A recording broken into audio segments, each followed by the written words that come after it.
L'action Nvidia est fortement remontée en bourse ces derniers mois, malgré un chiffre d'affaires en baisse et des résultats en demi-teinte, à mon avis, au niveau de l'entreprise. Je vous propose aujourd'hui de regarder ensemble les derniers résultats d'Nvidia, puis de vous montrer la mise à jour de mes chiffres en comparaison avec l'analyse originale qui m'avait fait ouvrir une position sur l'entreprise en 2021.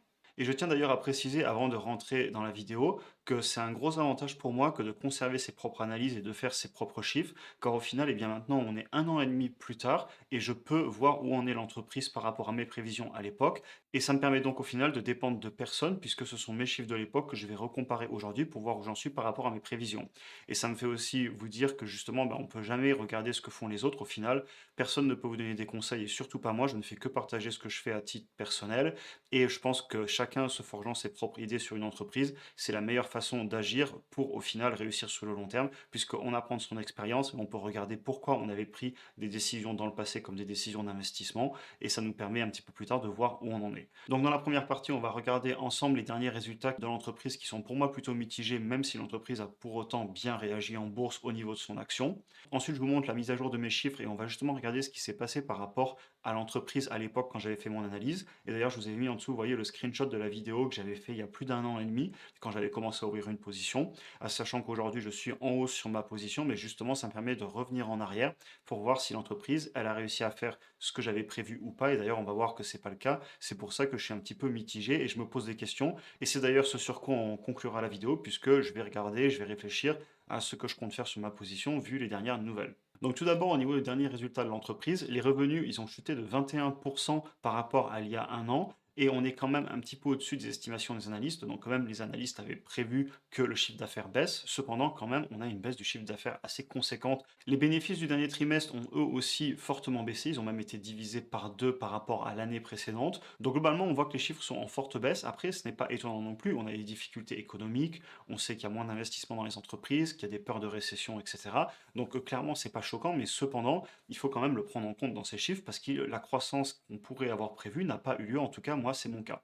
Après, quand même, on a eu des commentaires assez positifs et l'entreprise est plutôt positive ainsi que les analystes. Et on a eu beaucoup de commentaires, notamment axés sur l'intelligence artificielle, qui serait en fait à un moment un point d'inflexion. C'est vrai qu'on n'entend pas parler partout de ChatGPT, de Bard, donc de toutes ces intelligences artificielles. Et ce que dit Nvidia, c'est que ça pousse les entreprises de toute taille à acheter des puces du coup dédiées à l'intelligence artificielle de Nvidia. Et d'ailleurs, il précise qu'on a eu une augmentation des ventes sur donc les cartes qui permettent de faire de l'intelligence artificielle qui ont augmenté de 11% sur un an. Cependant, voilà, on est sur 11% de croissance, ce qui est quand même faible par rapport à ce que l'entreprise a fait historiquement. Et c'est aussi pour ça que je tiens à le dire, au final, eh ben, les chiffres, ils parlent. C'est-à-dire qu'ils peuvent dire que c'est très positif, que l'intelligence artificielle, etc. Au final, si vous regardez le chiffre d'affaires là, sur les derniers trimestres, eh ben, vous voyez qu'on a eu clairement une baisse et on est venu sur stabiliser autour des 6 milliards, alors qu'il y a encore un an et demi, on était clairement entre 7 et 8 milliards. Je vous propose maintenant de passer sur les chiffres de l'entreprise. Donc là, je vous ai fait un copier-coller du site Finviz qui permet vraiment de visualiser pas mal d'indicateurs rapidement. Donc on voit que l'entreprise elle a une croissance sur les 5 dernières années au niveau du chiffre d'affaires qui était de plus de 30% en composé. Donc ça vous montre clairement que oui, l'entreprise a eu une très grosse croissance du chiffre d'affaires ces 5 dernières années. Et d'ailleurs, c'est pas étonnant et je pense sincèrement que ça pourrait continuer dans le futur. Cependant, on a beau dire ce qu'on veut, là sur 2022, on a eu un ralentissement qui est peut-être dû à la conjoncture certes, mais on a quand même eu un ralentissement. Ensuite, on a une entreprise qui a quand même historiquement des belles marges, on est à plus de 20% en net et c'est le cas historiquement, on regardera un petit peu plus tard. L'entreprise est cependant extrêmement chère. Si vous regardez, on a un price to free cash flow à plus de 133, un PI à pas loin de 100, un forward PI à 50, ce qui reste élevé, même si effectivement les analyses prévoient une grosse croissance l'année prochaine, et on a un prix par rapport au chiffre d'affaires à plus de 20. Donc l'entreprise est chère, surtout depuis qu'elle est remontée de plus de 100% en bourse en seulement 4 mois, si vous regardez par rapport à octobre 2022. Et moi, je vous montre d'ores et déjà ma position. Sachez que je suis en hausse actuellement de 32 à 33% dessus, sachant que j'avais acheté notamment vers le début de la baisse, quand on était en septembre-octobre. Là, il y avait d'ailleurs, vous voyez, un point d'entrée en septembre qui avait été assez élevé, donc c'était il y a 5-6 mois. Et depuis, l'entreprise a réexplosé. Et là, si vous regardez, elle a repris plus de 100% en seulement 4 mois. Donc vraiment, l'entreprise a connu une forte explosion en bourse. Certes, elle partait à l'époque de beaucoup plus haut et elle avait fortement corrigé, mais quand même, c'est les personnes qui ont acheté ici l'action en octobre ont aujourd'hui fait des gains absolument hallucinants en seulement quelques mois.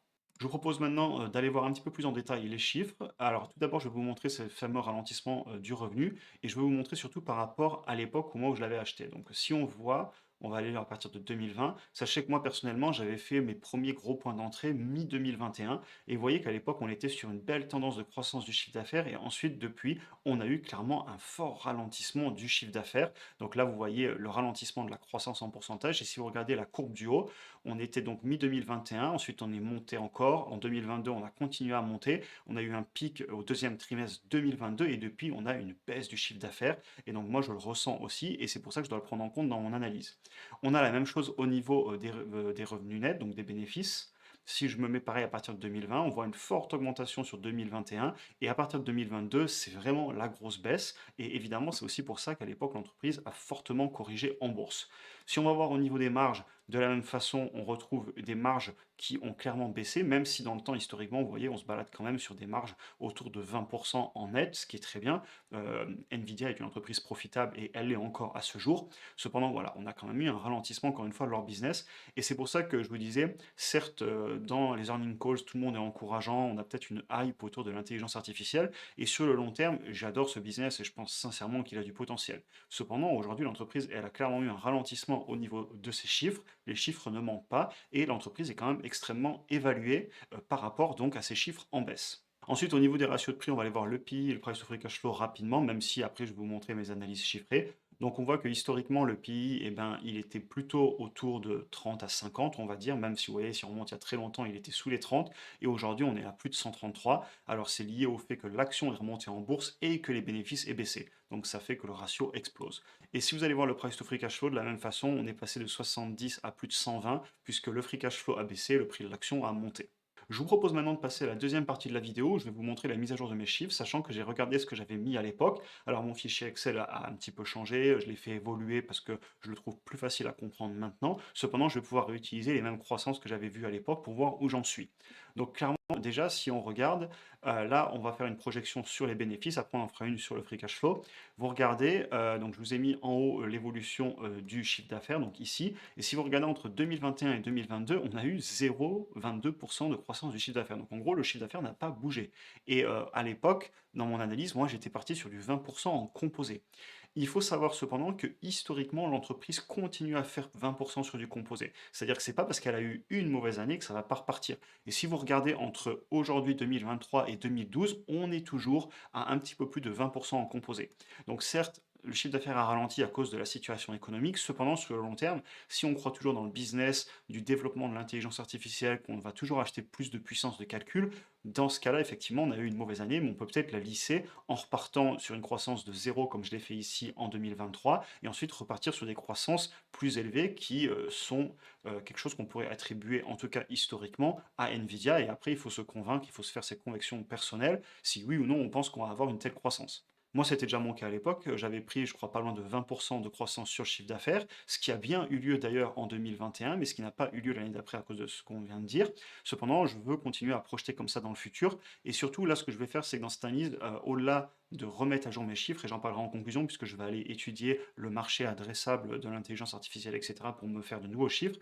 Mais là, mon objectif, c'était vraiment de reprendre les 20% que j'ai mis à l'époque pour voir où on en serait dans 5 ans si je conserve mon analyse de l'époque. Donc je veux vraiment comparer ce que j'avais fait par rapport à l'époque. L'objectif, c'est pas de vous faire des nouveaux chiffres, et de toute façon, l'objectif, c'est pas non plus de vous faire une analyse complète ou de vous dire quoi faire, je ne fais que vous partager ce que je fais personnellement. Ensuite, au niveau des marges nettes, je vous ai mis du 22%, sachant que c'est ce qu'ils ont fait historiquement si on prend la moyenne depuis 2012, et je ne les vois pas devenir moins rentables ou peut-être sur le court terme, mais pas sur le long terme, sachant que là, vous voyez, je projette jusqu'en 2028. J'ai ensuite rempli mon prix actuel, le nombre d'actions, je n'ai pas prévu de rachat d'actions, il y a des années, ils en émettent, d'autres années, ils en rachètent, je suis resté à zéro. J'ai pas mis de marge de sécurité tout simplement parce que je veux comparer avec mon analyse à l'époque où je n'en avais pas mis. Et ensuite, je projette de deux façons différentes. Donc là, j'avais fait une projection avec des coefficients multiplicateurs. Et ici, j'ai demandé un prix par rapport à un ratio que j'estime dans le futur. Les calculs sont exactement les mêmes, ils sont juste présentés différemment afin d'avoir deux façons de le lire et donc de pouvoir jongler entre les deux pour trouver un prix. Je projette globalement dans le futur un PI de 30 que le marché serait prêt à me payer en 2028, sachant qu'en dessous, vous avez le graphique historique qui vous montre qu'effectivement, si on revient sur des prix plus raisonnables, sachant que je pense que l'entreprise a vraiment explosé ces dernières années, on se balade entre 20 et 40 pour moi pour rester raisonnable. Donc je demande ensuite un discount rate, donc un retour sur investissement demandé de 10%. Et on voit donc que l'entreprise, il faudrait que je la paye un petit peu plus de 100 dollars si je voulais faire ce retour sur investissement avec un PI de 30. Et si je me mets à un PI de 40, qui était ce que j'avais mis à l'époque. C'est pour ça que je veux le mettre maintenant pour vous montrer. Parce qu'à l'époque, dans mon analyse, j'avais prévu un PI de 40 dans le futur. Et donc, je veux refaire les mêmes choses comme je vous disais. Et si je le mets, on voit qu'on serait autour des 150 $. Et si je vais dans le tableau à côté, si on fait avec un PI de 40, on se retrouve avec un multiplicateur de 1,60 autour des 150 $. Ce serait entre les deux cases ici. Donc, globalement, les chiffres se retrouvent entre les deux. Et ça veut dire qu'on aurait un potentiel à la hausse d'environ 60% d'après mes chiffres sur 5 ans si on arrivait à l'acheter entre 140 et 160 $. Ensuite, j'ai fait la même chose où j'ai projeté les flux de trésorerie disponibles dans le futur. Là, j'ai eu un gros bémol, si vous voulez, l'entreprise, le free cash flow a dégringolé en 2022. Vous voyez qu'on est passé de 8 milliards à seulement 3,8 milliards. Et ça, en fait, ça m'a vraiment mis la puce à l'oreille, ça m'a paru surprenant. Et donc, ce que je suis allé faire, c'est que je suis allé sur Yahoo Finance et je suis allé chercher le cash flow statement en trimestriel de ces derniers mois. Et si vous regardez, en fait, ce qui s'est passé, c'est que là, ce trimestre, il a été en free cash flow négatif et ça a complètement détruit les 12 mois glissants qui sont en fait la valeur qu'on a ici. Et donc, ce que j'ai fait, c'est que je suis allé, entre guillemets, ne pas prendre ce trimestre qui, pour moi, n'est pas vraiment représentatif du business dans le futur. Et donc, je me suis retrouvé à tout simplement calculer le free cash flow en faisant 2 fois le dernier trimestre, plus les trimestres d'avant en sautant un, pour me retrouver à 4,5 milliards ou presque 4,5 milliards, ce qui correspond à des free cash flow plutôt qu'on avait entre 2020 et 2021. Ensuite, j'ai projeté mon 18% de croissance sur le free cash flow, ce qui est historiquement ce qu'ils ont fait depuis 2012. Encore une fois, je pense que le business a eu des difficultés sur le court terme, mais sur le long terme, c'est vraiment un business que j'apprécie. Cependant, voilà, l'objectif ici, c'est de déterminer si l'entreprise n'est pas devenue un petit peu trop chère par rapport à mes chiffres de croissance de l'époque, que pour l'instant, je désire conserver, puisque je crois toujours dans le business de l'entreprise. Mais il y a un moment, comme je le dis toujours, c'est pas parce qu'on aime le business qu'il faut le payer à n'importe quel prix. Il faut payer un bon prix pour pouvoir faire un retour sur investissement que l'on désire dans le futur. Bref, je continue, je passe très vite sur les calculs. L'objectif, c'est pas de vous détailler tout ça. Le price to free cash flow, je me suis mis à 40, 50, 60 dans mon tableau, ce qui est historiquement, comme vous le voyez dans le petit graphique en dessous, où on se situe. Encore une fois, vous regardez ici, il a vraiment explosé si je vous le mets ici ces derniers mois. Donc clairement, je ne vais pas me mettre sur un price to free cash flow à plus de 100, je vais me mettre sur des chiffres beaucoup plus raisonnables. Et ensuite, si je projette donc sur un price to free cash flow de 50 dans le futur, en demandant 10% de discount rate, donc de retour sur investissement en composé sur 5 ans, je me retrouve à payer l'action autour des 130 $. Et si je passe sur un price to free cash flow à 60, on serait autour des 150 $. Donc encore une fois, l'entreprise aujourd'hui, je la trouve trop chère. Et d'ailleurs, mon prix de revient unitaire, moi, il n'est pas du tout à 230 $, qui est le prix actuel de l'entreprise. Il est à beaucoup plus bas. On va regarder, il est à allez, 25% plus bas. Donc il faudrait une déco de moins 25% pour revenir à mon prix de revient actuel. Et clairement, vu qu'il y a eu un gros ralentissement sur le chiffre d'affaires, ça se ressent dans mes chiffres. Et c'est pour ça que mes chiffres me donnent un prix cible plus bas qu'à l'époque. À l'époque, vous voyez, j'étais allé autour des 180 $. J'avais réécouté la vidéo, c'est globalement, c'était ma cible. Et c'est ce que j'ai fait en termes d'achat. J'ai acheté dans ces eaux-là. Et aujourd'hui, vu qu'on a eu un ralentissement sur le chiffre d'affaires, sur le free cash flow, etc., et ben, ça fait que mes chiffres, quand je les remets à jour, ben, ils sont en train de baisser. Et c'est pour ça que je tiens à ne pas me mentir à moi-même et à remettre à jour mes chiffres par rapport à mes croissances prévues à l'époque. Après, je peux faire des nouveaux chiffres avec de nouvelles croissances, mais actuellement, je me rends compte que l'entreprise, je ne suis pas prêt à l'acheter au prix actuel en vue de ce qui a été dit sur les derniers résultats. Si les résultats avaient été différents et que j'avais eu une croissance bien meilleure, j'y serais allé. Mais encore une fois, comme j'écris sur ma présentation, les chiffres, ils parlent, ils ne mentent pas, et donc je suis obligé d'être réaliste, de prendre mes analyses de l'époque et de les mettre à jour. Et donc ça va m'amener à la conclusion. Alors, globalement, ben oui, on a eu une année de fort ralentissement pour le business, mais c'est vrai pour de nombreux business. Donc, c'est pas non plus quelque chose qui m'inquiète par rapport aux fondamentaux de l'entreprise. Je crois toujours aux technologies qui développent, je crois toujours à leur business dans le futur. Après, voilà, le business, il est plutôt cher, surtout si la croissance, elle repart pas aussi fort que ce que j'ai prévu. Et donc, je confirme en fait mon analyse de l'époque en termes de prix d'achat, et j'achète toujours clairement bien sous les 200 $, et actuellement à 230, je vais pas l'acheter. Ensuite, clairement, pour moi, il y a du gros potentiel sur tout leur business avec les entreprises, la vente de serveurs, de tout ce qui est carte pour l'intelligence artificielle. Mais je pense aussi qu'on a un peu une hype à cause de ce qui s'est passé sur ChatGPT, sur Bard de Google, donc toutes ces intelligences artificielles dont tout le monde parle en ce moment. Et je pense que ça a beaucoup influencé le prix de l'entreprise sur le court terme. Et un truc aussi que je voulais dire, c'est que vous voyez, déjà à l'époque, je trouvais que les prix des analystes étaient vraiment très élevés. Je suis retourné les voir et les prix à un an pour les analystes, on serait à 256 $. Et donc, eux, ils voient l'entreprise encore monter. Et moi, je ne suis pas forcément en accord avec ça, et je tenais à le dire. Des fois, je vous fais des analyses où, ben, globalement, je trouve comme les analystes. Et il y a des fois où je fais des analyses et clairement, je ne trouve pas pareil. Et ça pourrait s'expliquer peut-être parce que les analystes ont mis des croissances beaucoup plus élevées que moi. Et c'est leur choix, mais moi, encore une fois, je fais mes propres choix. Bref, ce que je vais conclure, c'est que je n'achète pas en ce moment, je patiente, et j'ai une bonne plus-value dessus, clairement. En un an et demi, je suis à plus de 30 ou 35%. Il faudrait que je regarde sur le courtier parce qu'il y a les cours de change euro-dollar. Et j'attends quand même de voir des signes positifs pour justifier de conserver la position. Ce que je vais faire par contre, c'est que je vais aller approfondir mes recherches, notamment sur quel est vraiment ce marché possible dans 5 10 ans, sur tout ce qui est l'intelligence artificielle, les cartes graphiques, quel est vraiment le potentiel de croissance là-dessus, parce que je voudrais pas que ce soit une hype et qu'en fait les croissances potentielles ne soient pas si énormes que ça.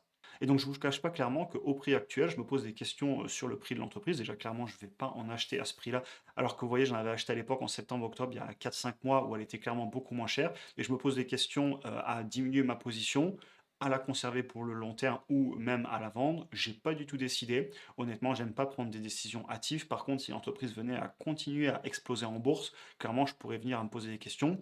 Ou si après ma recherche sur le total addressable market, etc., je vois des choses qui me plaisent pas, bah, j'hésiterai pas à le faire aussi, puisque au final, l'entreprise est quand même fortement remontée par rapport à mon prix de revient. Et forcément, je peux me poser des questions quand je vois que la croissance ne correspond pas avec ce que j'espérais du business. C'est tout pour aujourd'hui. N'oubliez pas de vous abonner pour ne rien manquer des prochaines publications, et vous pouvez aussi aller suivre ma page Instagram pour du contenu différent si ça vous intéresse.